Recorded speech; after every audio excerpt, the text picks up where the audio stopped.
So the first thing we're going to do is put our stabilizer into our embroidery hoop. I'm just going to release the quick release on my hoop.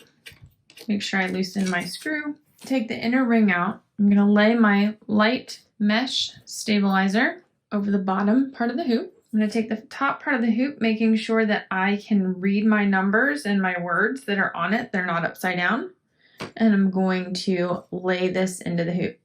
It's very important to make sure that these numbers and letters are right side up, just like you would be putting this on a machine so you could read it, because this is what sets your center positioning in the right place. If we put this ring upside down, marks will get off course. So it's really important to make sure you get that in right. Then we're just going to, if our screw is loose enough, close this quick release and then tighten down our hoop screw. And then we're going to take it to the machine. The next thing we're going to do so that we can get our fabric all prepped is you're going to cut everything down to size per the instructions, but you're going to need 2 pieces of fusible backing. That could be Kimberbell fusible backing, SF101, woven fusible, some kind of woven fusible backing is what we're looking for. We're going to put a piece on the back of the candy cane pole, and we're going to put a piece on the back of our background, which is the gray with the white polka dots. You're just going to put the rough side of the fusible against the back side of your fabric, and you're going to press it with your iron. This will activate the glue, and then this piece just interfaces that piece of fabric.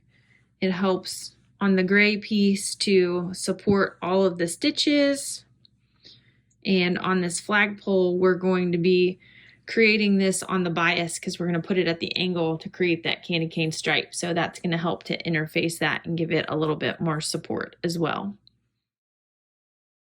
And then when we're all done, we have all of our pieces ready to go, and we're going to take it to the machine and get stitching. There's one other thing we want to do before we take this to the machine, and that is to find the center of our background fabric.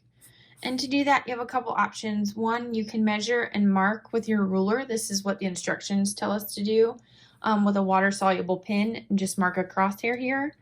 I particularly like to fold this in half. It's a little bit easier method.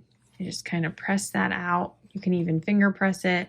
Fold it in half again, and this is going to give me those center marking lines, that crosshair, nice and easy without marking.